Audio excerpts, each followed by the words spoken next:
ये कहानी है एक गुजरे वक्त की, जब इक्तदार पर काबिज था एक यजीद के पास हर ताकत थी।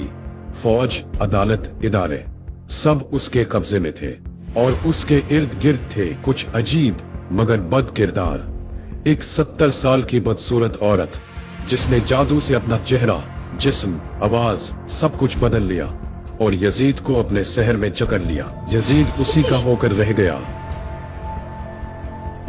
उस नानी का बाप, नाम शरीफ, लेकिन एक पुराना चालाक चोर जो कौम की दौलत खाकर भी शराफत का लबादा ओढ़ लेता। फिर था बिल्लू रानी, चेहरा मर्द का लेकिन हरकतें, नाच गाना, अदाकारी सब किसी तवाइफ से बढ़कर। फौज के जर्नैल उसी के दीवाने बन चुके थे। यजीद नानी का आशिक, जर्नैल बिल्लू का आशिक। नानी जादू से हुकूमत बचाती, बिल्लू नाच से फौज को खुश रखता। ये सब एक दूसरे को बचाते और कौम पर जुल्म करते। जो भी आवाज उठाता लापता हो जाता, जो भी सच बोलता बीमार हो जाता और जो भी राजा का नाम लेता उसका नाम मिटा दिया जाता। कौम डरी हुई थी, खामोश थी और कुछ लोग तो इन्हीं जालिमों की हिमायत थे।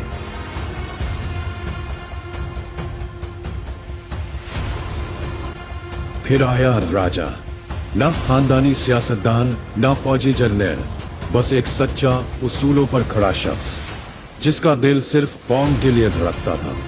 राजा ने यजीद के खिलाफ आवाज उठाई, सच बोला, शऊर दिया और खुद मैदान में उतर आया।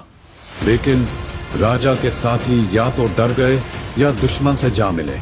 राजा अकेला रह गया और उसे अंधेरी काल कोठरी में डाल दिया गया। वहां उस पर तशद्दुद हुआ, दवाएं रोक दी गई, डॉक्टर ना मिलने दिया गया और उसकी बीवी को भी कैद करके उस पर दबाव डाला गया। लेकिन राजा हारा नहीं, जख्मों से चूर मगर नजरिए पर कायम। राजा ने हिम्मत न हारी, ना झुका न रोका और उसकी ये इस्तकामत कौम के कुछ नौजवानों को जगा गई। कुछ सरफिरे लड़के लड़कियां जिन्हें ना डर था ना लालच, उठ खड़े हुए। राजा के सच ने उनके अंदर आग जला दी और वो राजा के लिए जालिम फौज से टकरा गए।